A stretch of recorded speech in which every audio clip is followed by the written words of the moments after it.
Assalamualaikum warahmatullahi wabarakatuh. Lun tuan, saya Merizal, rakyat jelata.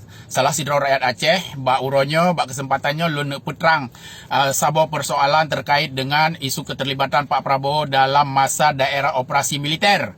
Jadi akhir-akhirnya lu kalian bak TikTok terutama antek-antek Pak Prabowo, antek-antek pendukung Pak Prabowo di Aceh mencoba untuk menyampaikan informasi yang kesannya ingin membela Pak Prabowo terkait keterlibatan Goknyan pada masa daerah operasi militer.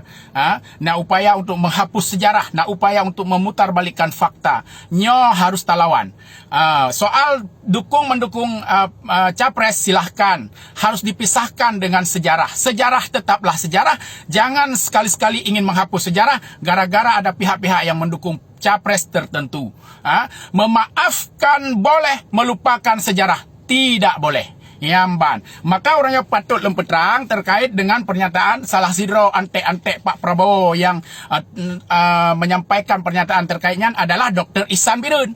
Ipegah leji, awai, ibantah ji hana Pak Prabowo hantam terlibat poh-poh orang Aceh. Ya, watak kai sanggah le urang rame-rame, kemudian kai pegah dema. Memang pada masa daerah operasi militer, tapi wataknya Pak Prabowo hanapat elak. Nyan adalah hierarki, nyan adalah perintah hai pegah lagi. Ya ka. Maka orangnya lene bantah na sabah dokumen, na sabah fakta yang menjadi alat bukti bagi lon untuk membantah pernyataan Dr. Ihsan yan. Yo Pak Jarolun, nyo kalon print sabah keputusan Dewan Kehormatan Perwira, ya, keputusan Dewan Kehormatan Perwiranya yang memberhentikan Pak Prabowo dari prajurit TNI. Bahkan diberhentikan, ada banyak daftar kesalahan Pak Prabowo yang dilakukan sehingga dia diberhentikan. Salah sabah keputusannya yaitu keputusan nomor Cap garis miring 03 garis miring 8 Romawi garis miring 1998 garis miring DKP. Ya, dari banyak poin-poin terkait kesalahan Pak Prabowo sehingga diberhentikan, salah satu poin terkait dengan keterlibatan pada masa daerah operasi militer, yaitu poin ketiga. Ya, lu baca apa? Lu baca. Ni dengar begat. Lu begatnya yang poin terkait Aceh Lokalon Stabilu. Ni dengar begat. C. Melaksanakan dan mengendalikan operasi dalam rangka stabilitas nasional yang bukan menjadi wewenangnya, tetapi menjadi wewenang Pangap, Panglima ABRI. Tindakan seperti tersebut di atas berulang-ulang dilaksanakan parti yang bersangkutan. 1. Pelibatan Satgas di Timur Timur dan Aceh. Sigati ulang-ulang, pelibatan Satgas di Timur Timur dan Aceh. Jadi jelas ini. Nah, kegiatan-kegiatan operasi yang dilakukan oleh Pak Prabowo di Aceh nyan adalah kewenangan Pangap, tapi dilakukan tanpa sepengetahuan Pangap oleh Pak Prabowo sebagai Danjan Kopassus. Nyo poenji, ya. Jadi jelas-jelas soal fakta sejarah bahwa Pak Prabowo terlibat dalam mengendalikan operasi di Aceh, nyan hanapat bantah. Sudah ada keputusan Dewan Kehormatan Perwira. Menyok kena bantah keputusannya. Yamban wahai seluruh rakyat Aceh.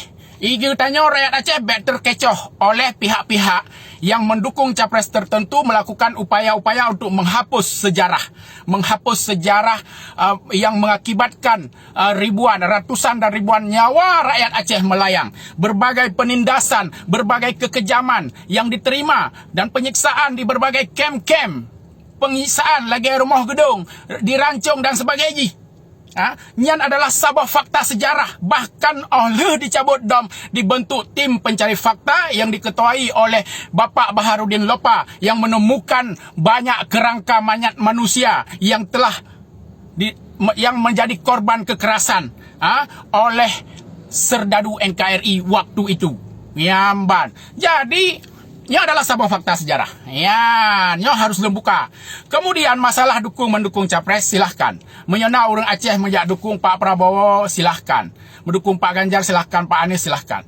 Jadi walaupun mendukung Pak Prabowo, memang nenek mekat Pak Prabowo di Aceh, disampaikan menteng dalam kampanye drone soal kelebihan Pak Prabowo, soal prestasi Pak Prabowo, soal jasa-jasa Pak Prabowo untuk Aceh.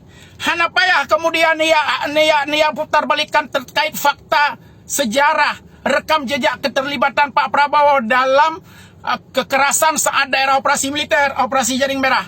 Yang harus lempetang Sabah tu daerah operasi militernya terjadi tahun 8 sampai 8. Nasir yang membalut-balut orang tanya ulun kalan Pak Fiti untuk bela Pak Prabowo. Kai pegah darurat militer, kan darurat militernya tahun 2000 masa Megawati.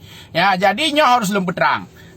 Sehingga tu silahkan mendukung capres, tapi jangan sesekali untuk mengajak rakyat Aceh melupakan sejarah.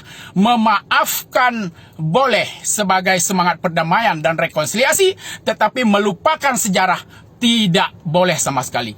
Kalau kita ingin menghapus sejarah kekerasan dan kekejaman, kezaliman dan penindasan terhadap rakyat Aceh pada masa DOM, itu sama saja kita berkhianat kepada seluruh rakyat Aceh, berkhianat kepada para korban DOM yang telah kehilangan nyawa, yang telah dibakar rumah dan sebagainya. Nyamban perlelong peterang, dukung capres silahkan, fakta sejarah jangan dilupakan.